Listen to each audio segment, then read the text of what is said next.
প্রত্যেকটা এমপিকে ডেকেছিলাম কথা বলবো বলে, এবং আমাদের কিছু গাইডলাইন ছিল। সবকিছু তো আমি মিডিয়ার সামনে বলতে পারি না। দলের আভ্যন্তরীণ বিষয় নিয়ে কি আলোচনা হয়েছে, কি গাইডলাইন দেওয়া হয়েছে, তবে আমি যে কটা কথা বলেছি সব এমপিরাই সেখানে ছিল, এবং তৃণমূল কংগ্রেস একদম ইউনাইটেড। আজকেও মানরেগা নিয়ে ডিসকাশন হচ্ছে, সেখানেও তৃণমূল কংগ্রেসের তরফ থেকে কারা কি বলবে, কি বিষয় নিয়ে বলবে, বিশেষ করে গত 3-4 বছরে 100 দিনের কাজকে কেন্দ্র করে তৃণমূলের যে স্ট্রাগল, এবং 2,74,00,000 জব কার্ড হোল্ডারকে তাদের প্রকৃত পাওনা এবং প্রাপ্য থেকে বঞ্চিত করার যে বিজেপির প্রচেষ্টা এবং পরিকল্পনা, সেটা আজকে হাউজে আমরা বলবো। এবং শুধু তাই নয়, প্রায় 60 লক্ষ জব কার্ড হোল্ডারকে কাজ করিয়ে তাদের টাকা পারিশ্রমিক না দেওয়া, যেটা পরবর্তীকালে 2024 সালে আমাদের রাজ্য সরকার ডাইরেক্ট ব্যাংক ট্রান্সফারের মাধ্যমে তাদের অ্যাকাউন্টে পৌঁছে দিয়েছে, যেটা দেওয়ার কথা ছিল কেন্দ্রের, দিয়েছে রাজ্য সরকার, আমাদের মামাটি মানুষের সরকার। এইগুলো বলবো। এবং সব থেকে যেটা গুরুত্বপূর্ণ বিষয়, আমি জানি না এটা সাংবাদিকদের কেউ দেখেছেন কিনা বা বাংলার অন্য কেউ নোটিশ করেছে কিনা, এই যে মানরেগার নাম পাল্টানোর কথা বলা হচ্ছে, মহাত্মা গান্ধী, মোহনদাস করমচাঁদ গান্ধীকে যে মহাত্মা উপাধিটা, এটা কবিগুরু রবীন্দ্রনাথ ঠাকুরের দেওয়া। তাকে মহাত্মা উপাধিটা দিয়েছিল রবীন্দ্রনাথ ঠাকুর। সেই মহাত্মা গান্ধীকে বিলের নাম থেকে বাদ দিয়ে দেওয়া হচ্ছে। মহাত্মা গান্ধী নামটাই ব্যবহার করা হচ্ছে না, মহাত্মা উপাধিটাই ব্যবহার করা হচ্ছে না।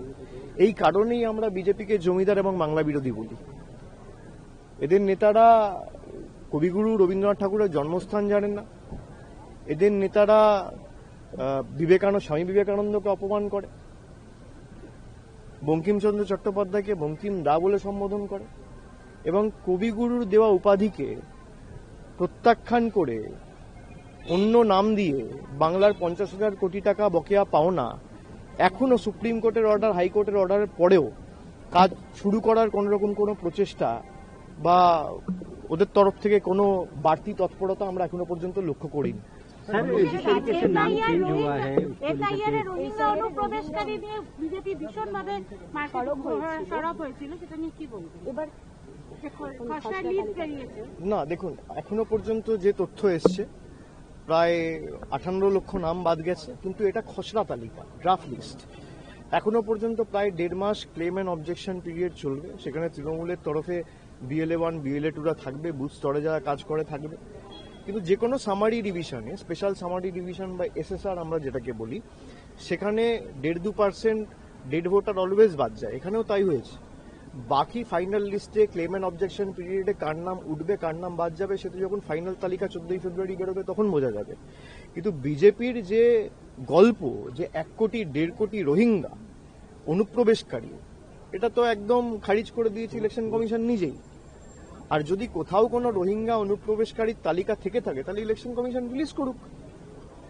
আর যদি অনুপ্রবেশ হয়ে থাকে, তাহলে জবাব তো দেবে অমিত শাহ, দেশের স্বরাষ্ট্রমন্ত্রী, যিনি সীমানা রক্ষা করছেন, যিনি বর্ডার পাহারা দিচ্ছেন। তার অধীনে থাকা CRPF বর্ডারের সুরক্ষার দায়িত্বে রয়েছে।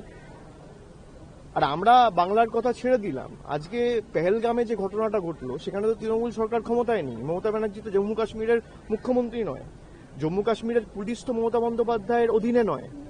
তাহলে সেখানে এই সন্ত্রাসের ঘটনাগুলো একের পর এক কি করে ঘটছে? দেশের রাজধানী দিল্লিতে বিহারের ফল ঘোষণা হওয়ার 2 দিন আগে, বিহারের নির্বাচনের 1 দিন আগে, খুব সম্ভবত 11 তারিখ, ব্লাস্টে একের পর এক লোক মারা গেল। এ কার গাফিলতির কারণে হয়েছে? এর দায় কার? স্বরাষ্ট্রমন্ত্রী তো জবাব দেওয়া উচিত।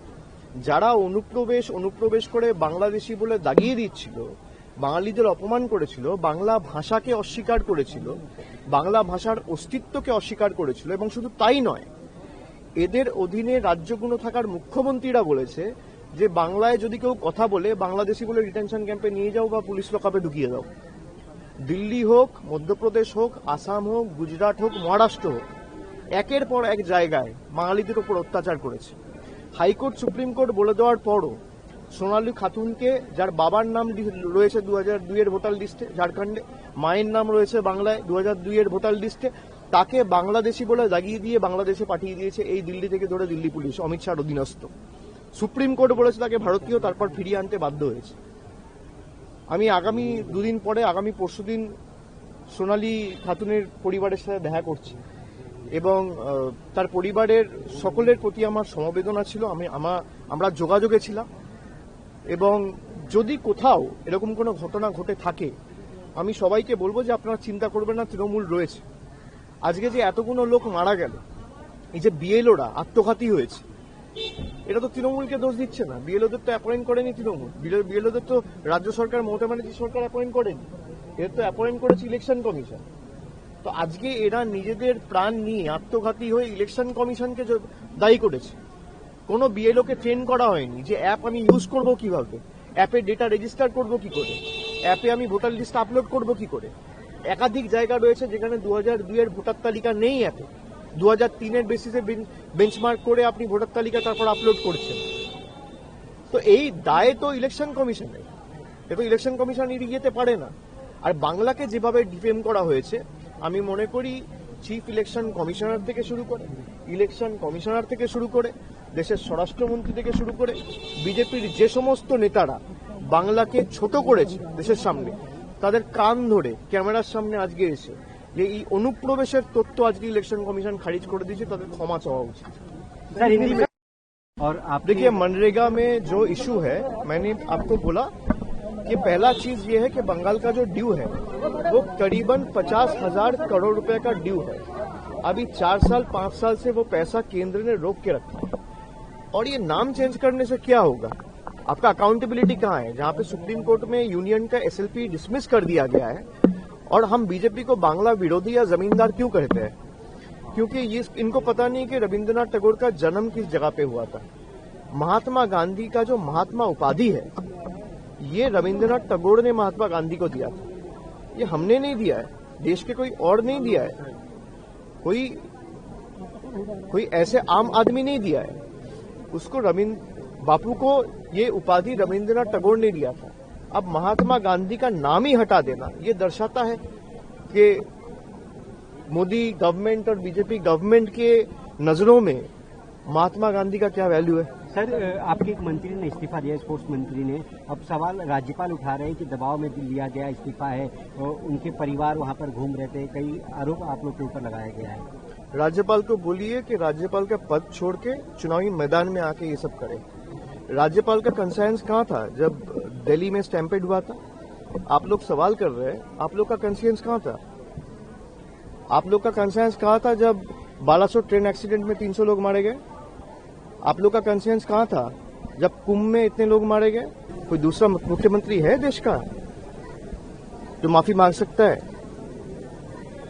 राज्यपाल से जरा पूछिए, उनका ये कॉन्शियंस कहाँ था जब बालासोर ट्रेन एक्सीडेंट हुआ, जब पहलगाम हुआ, जब दिल्ली में ब्लास्ट हुआ, जब न्यू दिल्ली रेलवे स्टेशन में स्टैम्पीड हुआ, जब महाकुंभ में बेगुनाहों की मौत हुई ऑर्गेनाइजर्स के डिसऑर्गेनाइज के कारण।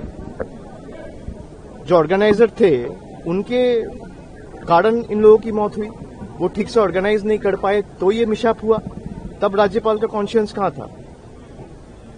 आज स्पोर्ट्स मिनिस्टर के ऊपर अगर आरोप उठ रहे हैं कि मेसी के साथ फोटो खिंचाया बोल के आपको इस्तीफा देना पड़ा, तो अगर ये जनता का मांग है तो वो इस्तीफा दिया है और मुख्यमंत्री ने वो इस्तीफा स्वीकार किया है। हमारे स्टेट में ऐसा स्टेट है, बंगाल एकमात्र स्टेट है जहां पे अकाउंटेबिलिटी है।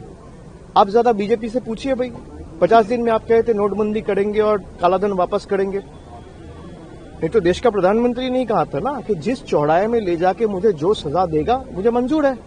आज 4000 दिन हो गया, आप में कोई पत्रकार का हिम्मत है जाके सवाल कर ले कि कालाधन क्यों वापस नहीं आया? कोई पत्रकार का हिम्मत है अमित शाह से जाके सवाल करे कि दिल्ली कैपिटल है देश का और इसी कैपिटल में कैसे ब्लास्ट हो रहा है? भाई, जम्मू कश्मीर से आतंकवादी कैसे AK-47 लेके घुस रहे? बॉर्डर सिक्योरिटी फोर्स जब तैनात है और वो बॉर्डर सिक्योरिटी फोर्स जब होम मिनिस्ट्री के अंडर आता है, यूनियन गवर्नमेंट के अंडर आता है, तो कैसे एक के ऊपर एक टेररिस्ट अटैक हो रहे? क्यों टेररिस्ट अटैक होने के बाद भी, जिसके कारण टेररिस्ट अटैक हुआ, जिसके फेलियर के कारण उस तपन डे का आईबी चीफ को फिर से 1 साल का एक्सटेंशन दिया गया? जरा पूछिए, राज्यपाल से पूछिए ना, किसी से भी पूछ लीजिए, राष्ट्रपति से पूछ लीजिए, उपराष्ट्रपति से पूछ लीजिए। अध्यक्ष से पूछ लीजिए, बीजेपी के नेता से पूछ लीजिए, प्रधानमंत्री से पूछ लीजिए, गृह मंत्री से पूछ लीजिए, डिफेंस मिनिस्टर से पूछ लीजिए। हम खड़ा रह के आपके सवाल के जवाब देते हैं। आप पूछते हैं तो हम बताते हैं। आप उनसे जरा पूछ के आइए, बताए ना बताए वो उनका मामला है। आप जरा पूछिए तो, आपका पूछने में तो कोई पाबंदी नहीं है। पूछते हैं सर, ऐसा तो बताइए क्या क्या क्या जवाब था उनका? जब आप पूछे कि दिल्ली में ब्लास्ट क्यों हुआ, क्या जवाब था? जब आप पूछे पहलगाम में क्यों हुआ आतंकवादी हमले, तो क्या जवाब था? जवाब दिए? सर, सवाल पूछना अधिकार है पर जवाब नहीं देना उनका अधिकार तो आप मानते हो ना कि जवाब नहीं देते हैं? आप मानते हो ना बीजेपी नेता जवाब नहीं देते हैं? तो राज्यपाल को इतना समझ में आना चाहिए कि जवाब जिसको देना चाहिए वो चुप बैठे हैं, और जवाब जिसको नहीं देना चाहिए वो मुख्यमंत्री प्रदेश का सारा 130 करोड़ लोगों के सामने सर झुका के एक छोटा सा अनफॉर्चुनेट इवेंट के लिए माफी मांगा है। यही बीजेपी और तृणमूल में अंतर है। झुकता वही है जिसमें जान होता है, अकड़ मुर्दों की पहचान होती है। यही उनमें और हम में फर्क है। हम जनता के सामने एक बार नहीं, 100 बार नहीं, 1000 बार झुकेंगे, लेकिन दिल्ली के दरिंदों के सामने हम सर नहीं झुकाएंगे। सर एसआईआर में जो On the SR issue, the India bloc has been together, but the meetings that India bloc is holding, TMC is not there. TMC is very much a part of the India alliance. There is no space for any kind of confusion or ambiguity.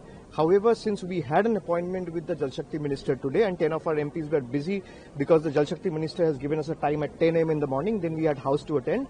So we will first prioritize the issue which concerns the interest of the people of Bengal, and then we will address the other issues. However, I repeat, there is no space for any kind of doubt, confusion or ambiguity.